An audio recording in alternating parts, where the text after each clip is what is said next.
Establecemos comunicación con Ignacio Morales Lechuga, abogado, diplomático, ex procurador general de la República y buen amigo de Mega Noticias. ¿Cómo estás, Ignacio? Un gusto, como siempre. Gracias, Francisco. Pues estamos bien, no estamos ni en Jalisco ni en Guanajuato, así que estamos bien. No, bueno, estás más que bien, ya quiero suponerlo, pero oye, allá en donde te encuentres, ¿cómo ves? ¿Qué es lo que está pasando en México después de lo ocurrido anoche? Bueno, hay algo muy claro. El poder del narcotráfico y de la delincuencia organizada sigue incrementándose, va en aumento. Empieza a controlar zonas. Y cuando se detiene a una persona, un integrante, un líder de estos grupos, la reacción no se hace esperar.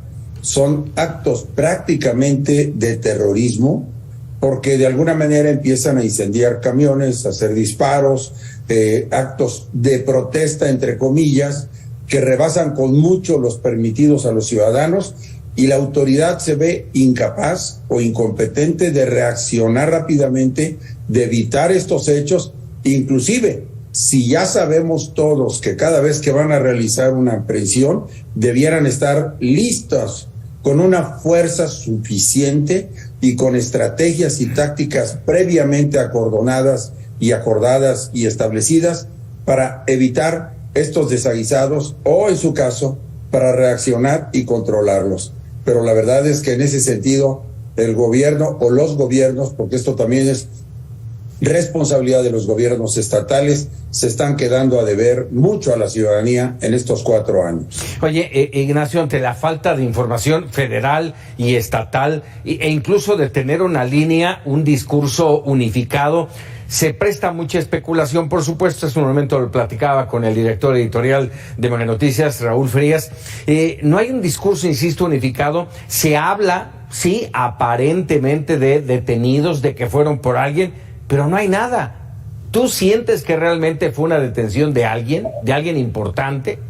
Incluso el presidente de la República en la mañana da a conocer los hechos. Pero para eso no necesitamos ni pagamos un gobierno que nos dé a conocer lo que está ocurriendo o lo que ha ocurrido. Necesitamos que nos dé a conocer qué es lo que va a hacer. Porque, repito, estos episodios ocurren cada vez que la autoridad se decide a hacer algo, y además ocurre en medio de la impunidad y de la falta de información.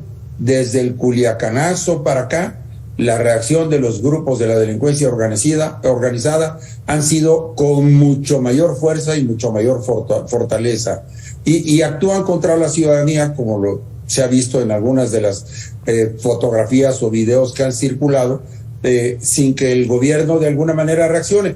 Yo recuerdo que en el Culiacanazo, aparte de esto, hubo 8 personas muertas.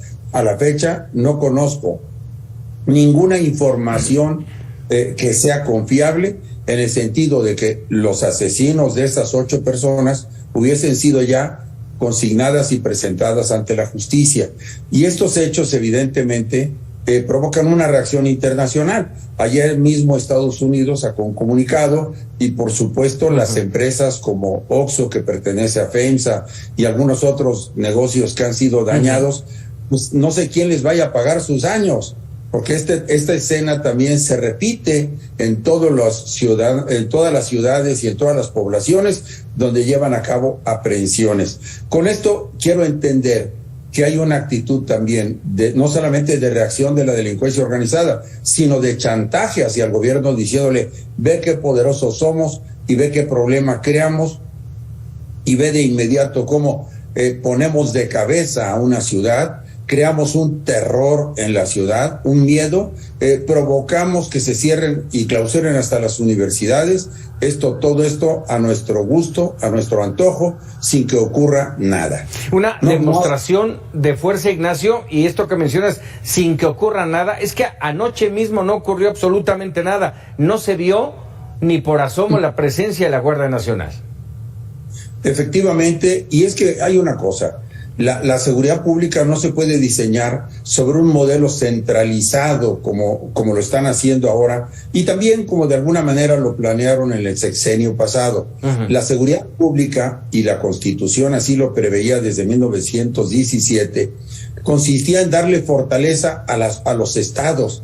Y la fuerza federal es una fuerza prácticamente de apoyo, de reserva, de respaldo a las fuerzas locales.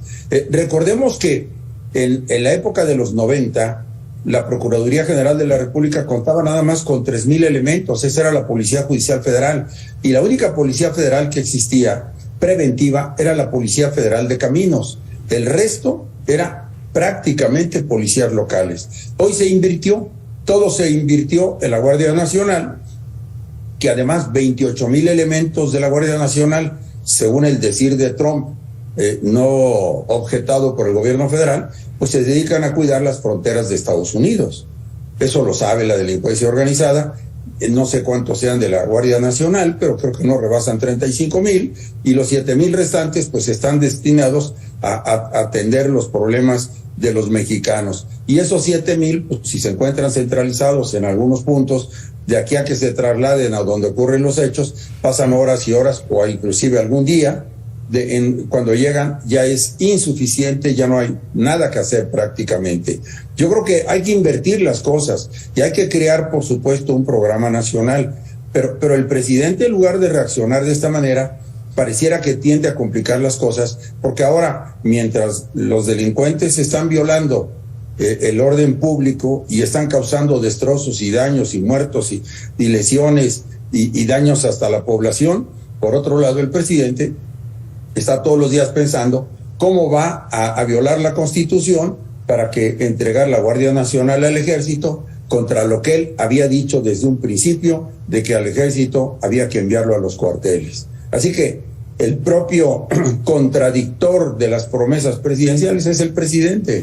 ¿Es factible, Ignacio, ahora que mencionas justamente la violación de la Constitución, es factible este decreto que llevaría a la Guardia Nacional, o que lleva ya, de hecho, a la Guardia Nacional a ser parte de la Secretaría de la Defensa Nacional? Yo diría factible si es, constitucional no, porque va contra el texto de la Constitución. Sin embargo, nos va a repetir la medicina que hizo en la reforma eléctrica. La reforma eléctrica no pudo sacar la reforma constitucional, el presidente reconocida, y entonces primero sacó un decreto que se lo echaron abajo, y después sacó una ley que no se pudo declarar como inconstitucional, a pesar de la acción de inconstitucionalidad que se intentó por los partidos políticos de oposición, en razón de que no se consiguieron los 8 votos de los ministros. Pareciera entonces que para la seguridad pública cuenta ya con la incondicionalidad o anuencia del Poder Legislativo, y seguramente contará con 4 ministros de la Corte que impedirán también hacer una declaratoria de inconstitucionalidad. Esto pareciera ser una confabulación de poderes, incluso de la Corte, para que la Constitución sea violada, pues a la vista, a ciencia y paciencia de los mexicanos. Eso como que lo sabe el presidente, y por esa razón insiste en que le dará la vuelta a la Constitución, de que reformará la seguridad pública aún con el texto constitucional en contra, sin que tenga esto ninguna consecuencia a pesar de la violación.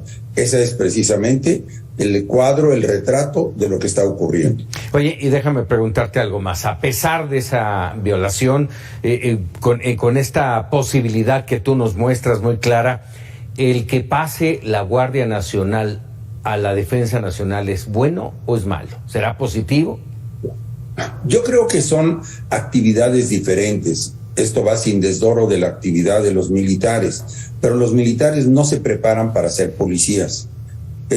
La actividad policial es diferente de la actividad militar, y obviamente es como si tú quisieras que un dermatólogo te haga una operación de neurocirugía, o viceversa. Pues ninguno de los dos está preparado para realizar labores diferentes para las que ha sido especializado.